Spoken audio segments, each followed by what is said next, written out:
Que a paz de nosso Mestre Jesus nos cubra a todos. Uma antiga lenda chinesa conta que quando Deus criou o planeta, determinou que as estrelas, antes de se fixarem no céu definitivamente, descessem à Terra e pudessem ali levar o seu foco de luz a todos os recantos do planeta, desde as montanhas mais altas até as profundezas do oceano, passando pelas planícies e planaltos, para que a divina luz de Deus sempre resplandecesse na terra. E assim foi feito. Quando terminaram o giro pelo planeta, as estrelas voltaram ao céu e cada qual tomou o seu lugar, que ficaria definitivamente até a consumação dos séculos. No entanto, assim que voltaram, perceberam que uma estrela não havia voltado. Preocupadas com o destino daquela estrela, que provavelmente havia se perdido nos caminhos da terra, foram até o Pai da vida para pedir ajuda. E Deus olha a elas e diz: acalentai o vosso coração. Aquela pequena estrela ficou na terra por orientação discreta da minha vontade. Vocês não a encontraram na terra porque ela está escondida no coração humano. E só se tem acesso a ela aquele que olha para dentro de si mesmo, e só consegue alcançá-la através da chave da caridade. E a lenda termina dizendo que aquela pequena estrela chamava-se felicidade. Na verdade, a felicidade é o objetivo principal de todo espírito do universo. Não só da Terra, mas de todo o universo. É o objetivo principal de todos os espíritos que existem. E nós, desde que iniciamos a nossa jornada na condição de espíritos conscientes, adentrando o corpo e a fase humana, o que a ciência vem dizer que ocorreu há aproximadamente 500 mil anos, nós procuramos a felicidade incessantemente. Mas então por que não a encontramos ainda? Porque nós, para encontrarmos a felicidade, precisamos acertar o foco da nossa visão espiritual. Eu tenho certeza que hoje, que se eu fizer a seguinte pergunta: o que é felicidade? Cada qual aqui vai ter uma resposta diferente da do outro. A felicidade para um faminto é um prato de comida. A felicidade para um cego é a visão. A felicidade para aquele que passa frio é um cobertor. A felicidade para aquele que não anda é andar. A felicidade para aquele que passa pela miséria extrema é ter o mínimo necessário para ter uma vida tranquila. E a partir daí, nós vemos que nós nos arvoramos numa busca quase alucinante pela felicidade, sem, na maioria das vezes, conseguir encontrá-la. Porque a felicidade parece que nos escapa às mãos. Como reter a água que nos escapa por entre os dedos, a felicidade também. Temos, portanto, na Terra, episódios de felicidade, pequenas gotas de felicidade. Ou como diria o Espírito Girardini, no capítulo 5 do Evangelho segundo o Espiritismo, bem-aventurados os aflitos, a felicidade parece estar distante dos homens nesse planeta de provas e expiação. E na maioria das pessoas, numa vida inteira, para que tenhamos algumas semanas de felicidade, passamos por anos de dificuldade e sofrimento. Mas, talvez, o entendimento da vida pela ótica espírita possa nos auxiliar a abrir esse mistério. Quando nós imaginamos a vida pela ótica espírita, olhamos a ótica do espírito imortal, e não a ótica que nos vende a humanidade, a ótica do materialismo, a ótica da vida que começa no berço e termina no túmulo. Então eu preciso aproveitar essa vida. Afinal de contas, só se vive uma vez. E quem não aproveitar é bobo. E aí, cada um por si, que Deus nos abençoe a todos, para que possamos encontrar a felicidade. Mas quando nós olhamos a característica da imortalidade da alma, e vemos que nós já vivemos séculos sem conta, e temos diante de nós milênios sem fim, nós redimensionamos a nossa questão de felicidade.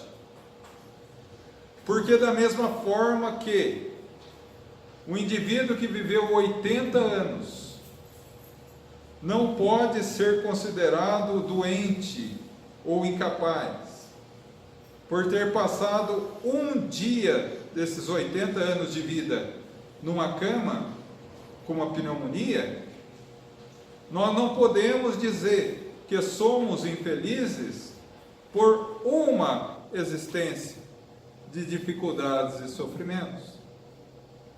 Como diria André Luiz, de uma forma muito mais bonita do que a minha, no prefácio do livro Nosso Lar, uma existência, um dia. Portanto, muitos na Terra passam por dificuldades e sofrimentos, mas a doutrina nos indica que são estágios transitórios. Na Terra, alguns passam na Terra como aquele que vai à escola, outros, aquele que é encarcerado em uma prisão, outros ainda, internados em um hospital. Mas para todos é um período transitório. Quando retornamos para casa, assim nós chamamos uma palavra que os materialistas gostam muito de utilizar, morte, mas para nós é voltar para casa. E nós nos damos conta de uma coisa que muitas vezes nós ignoramos enquanto estamos encarnados, que somos eternos. Todas as nossas definições se modificam. E a partir daí, nós começamos a encontrar a felicidade. Mas o que é ser feliz? Eu sou feliz ou eu estou feliz? Mais uma vez, nós analisamos a questão da visão de cada um. Quando nós falamos, eu serei feliz quando? O indivíduo jamais conseguirá ser feliz, pelo menos nessa condição.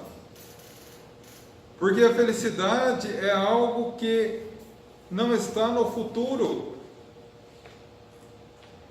não está no passado, está no presente. E quantas pessoas dizem, eu era feliz e não sabia? Ou alguns falam, eu serei feliz quando?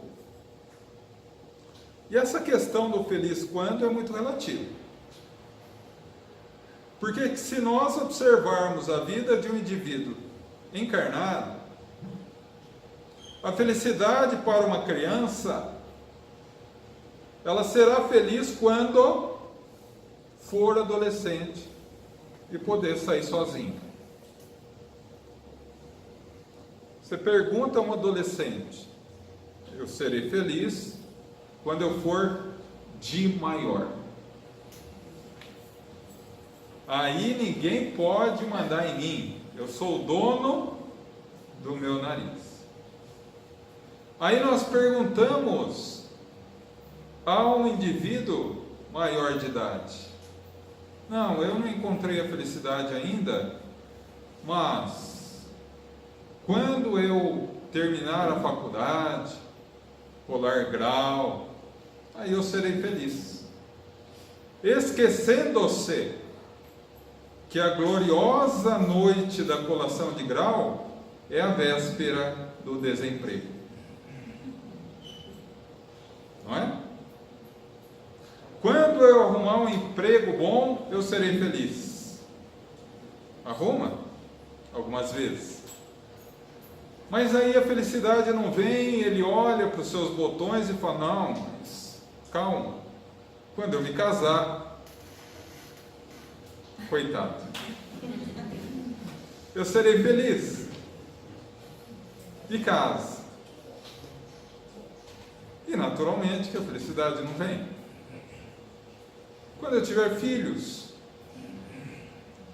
quando os meus filhos pararem de dar trabalho, e aí vem a grande filosofia, né? Acalmem-se, pais. Filho só dá trabalho até os 50 anos, depois melhora. Não, mas a felicidade ainda não veio. Quando eu tiver meus netos, e aí os filhos saem, deixam os netos com a gente. Quando eu me aposentar, eu pegarei a minha velha, eu pegarei o meu velho, e vamos viajar o mundo. Afinal de contas, a aposentadoria no Brasil é uma maravilha. Só que, mesmo aqueles que têm uma condição financeira razoável na velhice, se deparam nesse momento com a seguinte condição: tem condições financeiras, mas não tem condições de saúde para viajar. E aí ele fica pensando, aí já estamos aos 75, 80, e aí ele já começa a cogitar a possibilidade de ser feliz quando desencarnar. Afinal de contas, vamos para as colônias, eu serei feliz lá. Desencarna, passa por aquilo que nós chamamos de exame de consciência, vê que não foi tão bom assim, vê que ainda tem algumas dificuldades a serem superadas, e não consegue tão sonhada e almejada felicidade, e com todo vigor de esperança na alma diz: na próxima encarnação eu serei feliz. Quantas e quantas vezes nós estamos adiando a nossa felicidade? A felicidade é agora.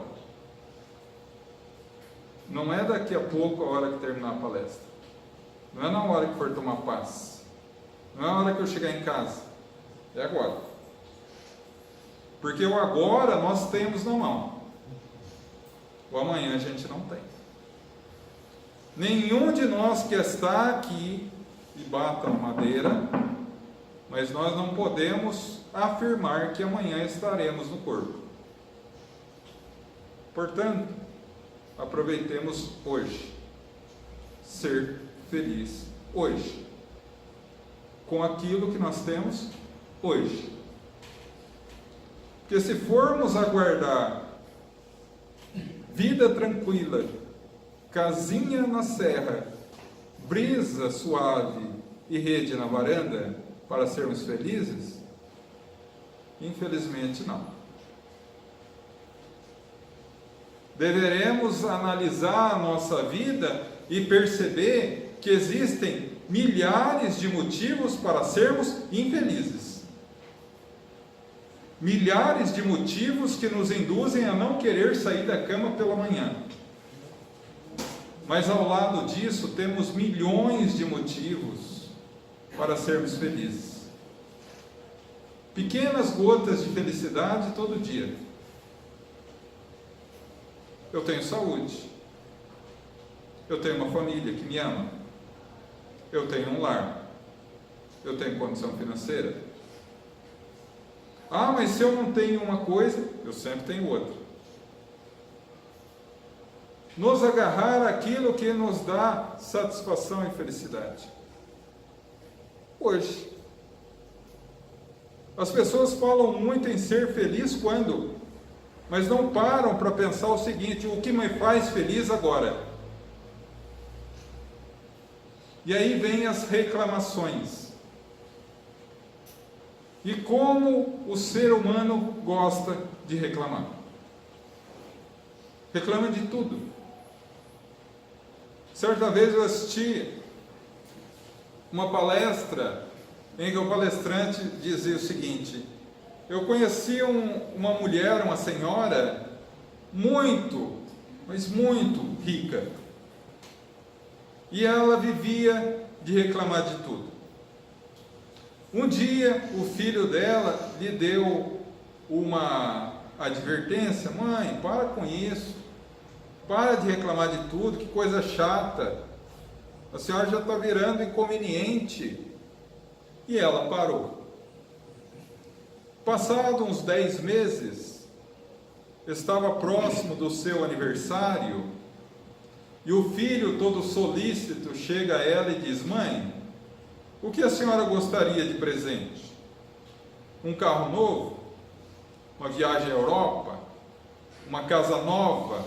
Sim, cada um dá o presente que pode, né? E aí ela falou: não, meu filho, eu não quero nada disso, eu só quero uma coisa. Qualquer coisa, mãe, eu te amo, me deixa reclamar um pouquinho. Porque as pessoas adoram reclamar. Um mês passado eu estava fazendo uma palestra e quando eu chego, geralmente eu cumprimento as pessoas. E aí eu cheguei e a senhora chega em mim e fala assim: oi, João, tudo bem? Nossa, você viu que calor insuportável que está fazendo? Eu sou espírita, eu sou orador, mas sou gente. Não aguentei. E disse: não se preocupe, minha senhora, daqui 6 meses a senhora vai estar reclamando do frio. Porque é assim mesmo, né? É assim mesmo. Nos habituamos a reclamar, esperando que a felicidade se faça de uma hora para outra como por encanto, esquecendo que na terra a dor é inevitável, o sofrimento é opcional. Eu me recordo de uma passagem de Divaldo Franco, quando ele faz uma visita a Chico Xavier, isso na década de 70, e ele chega ao Chico, muito alegre pela visita dele, vira para o Divaldo e fala: Divaldo, que boas novas. Eu falei: que boas novas? Não, eu fiquei sabendo que você se casou. Casou? Eu não estou sabendo de nada. Não, mas eu tenho certeza que você se casou. Não, Chico, você deve estar enganado. Não, mas eu tenho certeza. Divaldo olhou: bom, Chico, se você está falando, eu acho que eu casei, mas não sei. Você não teve um problema cardíaco esse ano? Sim, claro, tive um infarto, e que me gerou como consequência, como herança, uma angina. Então, meu filho, você é casado com a dona Angina. Mas, meu filho, você que é feliz, que só tem uma esposa. Por que, Chico? Eu tenho a dona Angina e a dona Catarata. Quando uma aperta, outra solta. O problema é que quando as duas apertam, eu berro: Emanuel, me ajuda. Ele olha para mim, sorri e fala: Chico, não tem jeito. Para esse tipo de casamento, só viuvez. Isso é uma forma de buscar a felicidade nos momentos de dificuldade, encontrando a certeza de que nada nos acontece por acaso, e que a felicidade é uma questão de ótica, é uma questão de onde procurar. Deus fez uma coisa tão incrível quando criou a felicidade, como diz a lenda chinesa.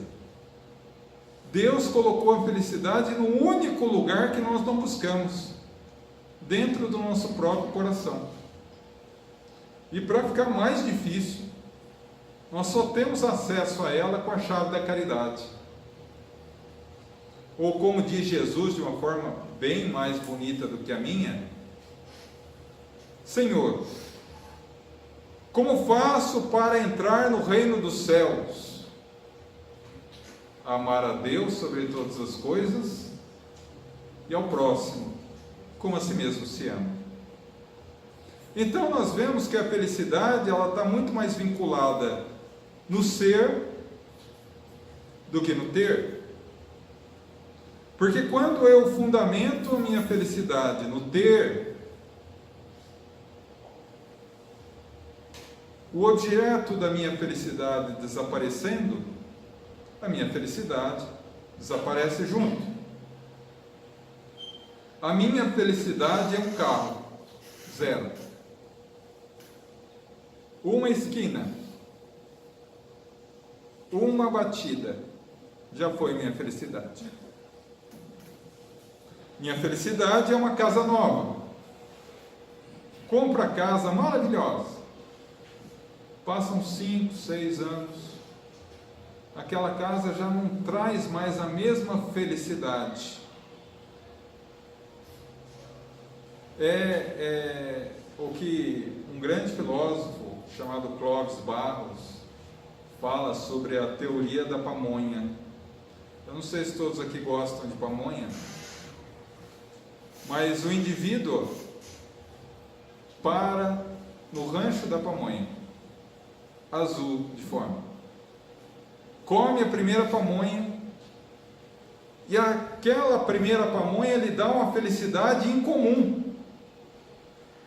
Estava deliciosa, maravilhosa, lhe repremeu toda a vida.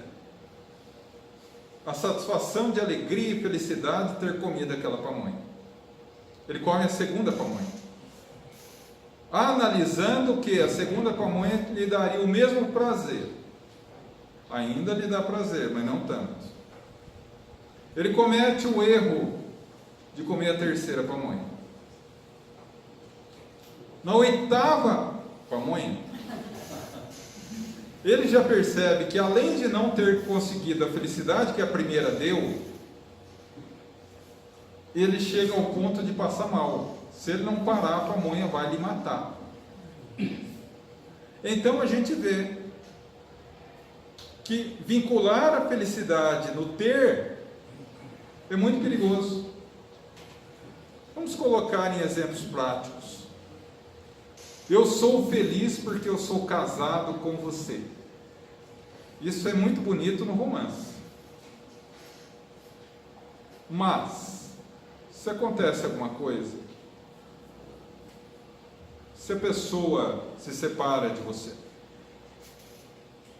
se a pessoa desencarna, se a pessoa viaja para longe, nós vamos fazer coro com a Maísa naquela música, Meu Mundo Caiu, e nos entregar a uma tristeza profunda, quando na realidade o relacionamento só dá certo quando eu me amo e o outro indivíduo, que também deve se amar, se une a mim para que juntos possamos complementar essa felicidade. Porque senão vira uma relação parasitária, um parasitando o outro, um buscando a felicidade no outro e na maioria das vezes, buscando no outro um ideal de felicidade que o outro não é capaz de dar. Então, a partir disso, nós vemos atônitos que nós não sabemos o que é a felicidade. E como todo bom espírita, quando tem dúvida, procura quem? O Livro dos Espíritos, Kardec. E Kardec foi de uma felicidade incomum. Quando na questão 120 ele pergunta: é possível o homem encontrar na Terra felicidade absoluta? E o Espírito de Verdade responde: não. Uma vez que a Terra é um planeta de provas e expiações. No entanto, o homem pode ser na Terra tão feliz quando a Terra lhe permite. Ou seja, uma felicidade sem mácula, uma felicidade sem mancha, uma felicidade eterna, na Terra não é possível. Porque nós estamos aqui num processo de reparação, num processo de aprendizado. E todo processo de aprendizado requer o esforço da prova e a persistência da expiação, sem as quais não podemos encontrar a pura e absoluta felicidade. O que Jesus falaria da seguinte forma: o reino dos céus, o reino de Deus não é deste mundo. E que a filosofia espírita nos fala, através de Kardec, que a felicidade real e absoluta não é deste mundo. Isso não quer dizer que nós não possamos ser tão felizes quanto a Terra nos permite.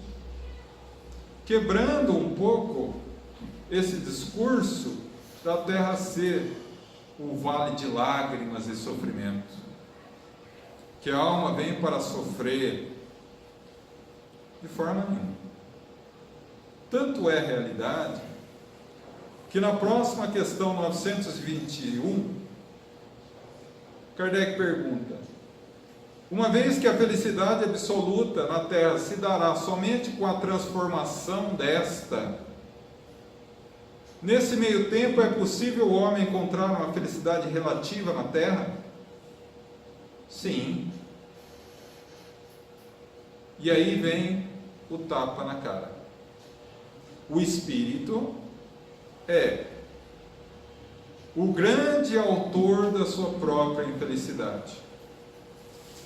Mas, quando encontrar a lei de Deus, será feliz. Já nos dá a bússola, a lei de Deus.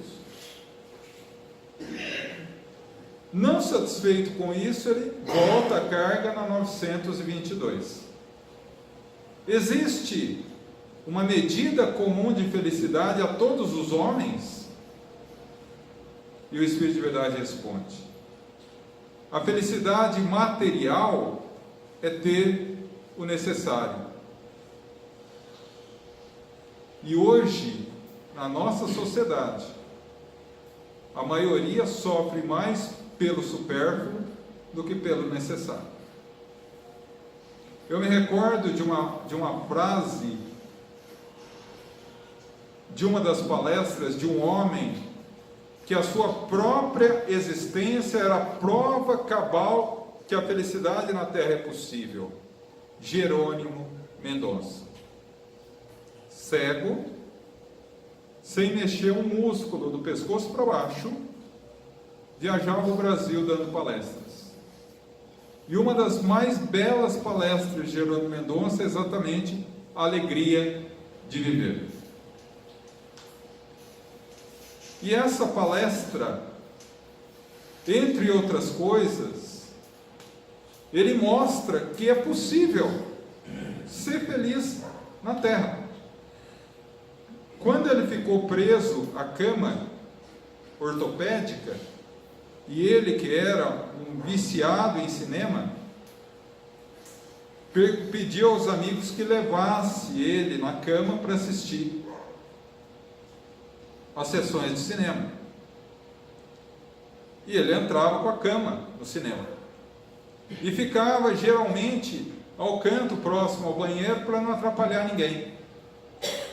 Até que um dia uma moça sai correndo, bate e tropeça na cama dele, e num ímpeto de raiva olha para ele e fala: mas que paralítico, você não para em casa, o que você está fazendo aqui? Você tem que ficar na tua casa esperando a morte.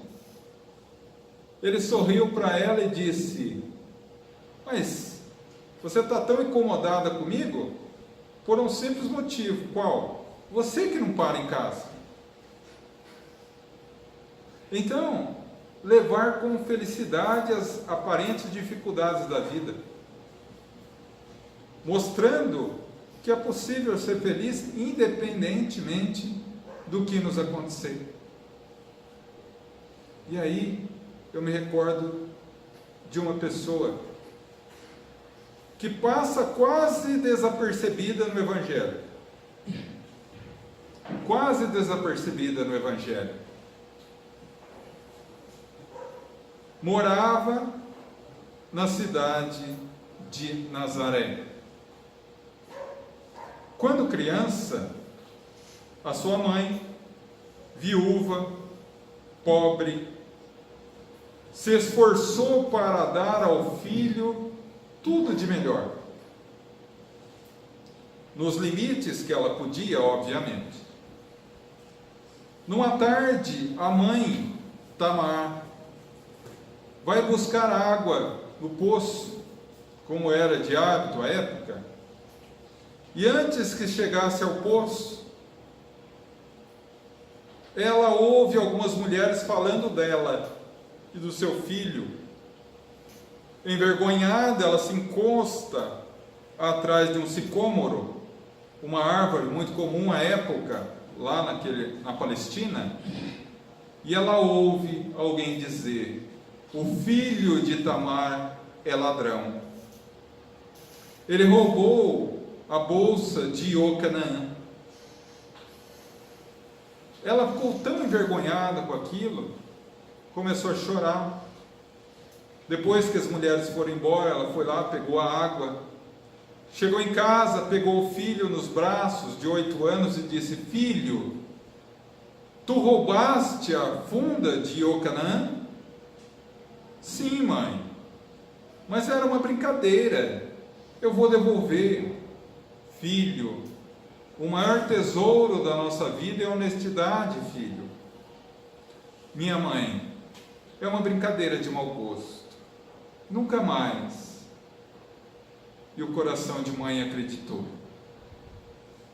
Ele cresceu E sempre dizia à mãe que era honesto, que era trabalhador. Na região de Nazaré começou a correr um boato de um salteador, um homem que roubava caravanas. E ele sempre dizia à mãe: mãe, eu sou viajante, mãe, eu ganho dinheiro honestamente, mas eu quero dizer à senhora que eu estou noivo, farei uma última viagem, aí terei o suficiente para a nossa vida, comprarei uma casa muito boa em Jerusalém, levarei a senhora e a minha noiva, que será minha esposa, e nós três teremos um oásis do paraíso na terra. E a mãe acreditou. Foi preso, condenado. E naquele momento supremo, em que ele abraçava a cruz, Dimas olhava a mãe ali embaixo, a mãe chorosa, com o coração dilacerado, não tanto pelo filho estar sendo crucificado, mas pelo filho ter mentido. Dizia: por que, meu filho, tu me enganaste? E nesse instante supremo, ele olha ao lado e diz: Senhor, lembra de mim quando entrares no teu paraíso. Jesus meneia a cabeça e com um sorriso nos lábios diz: em verdade, verdade vos digo, hoje está no paraíso comigo. Quando nós ouvimos essa frase, acredito que a maioria de vocês deve estar pensando assim: João, você errou a frase. Não é está no paraíso, é estará no paraíso. É o que está na minha Bíblia, é o que está no meu Evangelho. Vamos analisar essa passagem? Se Jesus dissesse: hoje estará no paraíso comigo, ele teria mentido. Por quê? Vamos analisar. 3 dias depois da morte física de Jesus, no momento que ele ressurge em glória a Maria de Magdala, e Maria de Magdala vai abraçá-lo, o que ele fala? Ele diz assim: não me toque, porque ainda não subi ao meu Pai e ao seu Pai, mas vai e conta aos meus irmãos que eu voltei. Pois bem, se Jesus ainda não havia subido a Deus, não havia subido ao paraíso, no 3º dia, que nós conhecemos como domingo de Páscoa, como ele poderia ter dito a Dimas: hoje estará no paraíso comigo? Ou será que traduzir errado? Ele diz a Dimas: vai subindo que depois eu vou. Não. Em realidade ele disse exatamente dessa forma. Jesus falava um idioma extremamente pobre chamado aramaico. Para que nós possamos ter uma ideia da dimensão disso, o português tem 500.000 palavras, o aramaico tem 8.000. Portanto, muitas palavras são extremamente brutas, e o seu contexto é de muito difícil interpretação e tradução. Então, sempre que temos uma dúvida, olhemos a base do aramaico para ver o que Jesus falou. Quando olhamos na base do aramaico, A frase que Jesus disse é essa: Adinev, Evé, Goneden, Aliai. Hoje está no paraíso comigo. Porque Evé, que é o verbo estar, o verbo no aramaico, ele não conjuga sozinho, como nós. Amar, eu amo, tu amas, ele ama. Para que se conjugue um verbo em aramaico, ele precisa de uma palavra como prefixo. Para conjugar no passado é et. Para conjugar no futuro é at. At. Então, se Jesus tivesse dito, hoje estará no paraíso comigo, ele teria dito o seguinte: Adnev et Evé, Goneden, Aliai. Como não tem nem o et, nem o at, o verbo está sozinho, então é no presente.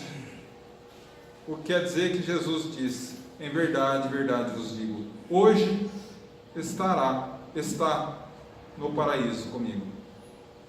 João ficou mais confuso do que antes.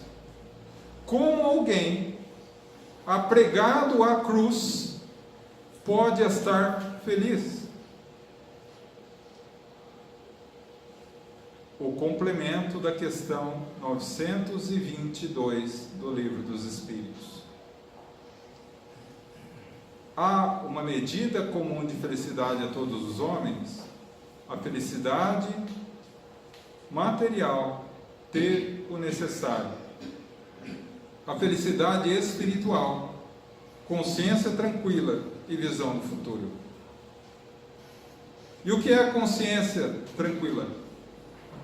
Uma vez que a questão 921 diz: quando encontrar a lei de Deus será feliz. Questão 621, onde está escrita a lei de Deus? Na consciência. Ele estava apregado à cruz. Ele ia morrer fisicamente. Mas na primeira vez na sua vida, ele encontrou aquilo que ele buscava a vida inteira: a paz de consciência.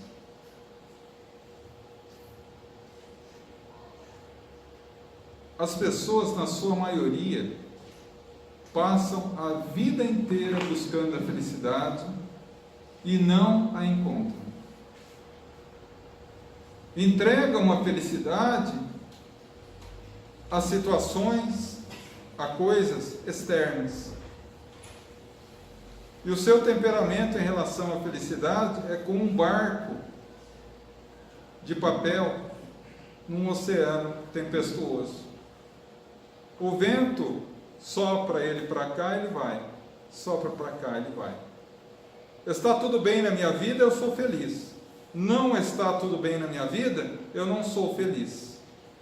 Ao contrário, sou um desgraçado, sou um desventurado, sou um esquecido por Deus, devo ter atirado pedra na cruz, devo ter limpado a boca com o manto santo, devo ter colado chiclete na mesa da Santa Ceia, porque afinal de contas o que eu passo não está fácil. Mas felicidade não é nada disso. Felicidade é consciência tranquila e consciência do futuro. Ou seja, nós somos espíritos imortais. Essa vida é uma passagem muito breve. Muito breve. Muito breve. Para que nós possamos encontrar a felicidade real. Para que nós possamos aquilatar. Para que nós possamos qualificar a infelicidade ou a felicidade. Nós temos que olhar no coração e não no exterior. Porque só assim podemos passar pela experiência de Dimas, que apregado à cruz encontrou a felicidade. Quantos de nós hoje, na sua vida pessoal, não está apregado à cruz? A cruz de um trabalho cruel, a cruz de um casamento difícil, a cruz de um parente complicado, a cruz de uma doença difícil, a cruz de aborrecimentos diversos. A questão não é a cruz, a questão é a maneira com que nós encaramos a nossa cruz. Podemos entregar a nossa cruz blasfemando como o bom ou mau ladrão, ou abraçá-la definitivamente dizendo: eu sou um ser imortal. Isso também passa.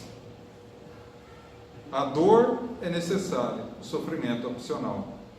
Podemos e seremos felizes quando percebemos que somos filhos de Deus e nada, nem ninguém mudará essa realidade. Que Deus nos abençoe a todos. Obrigado.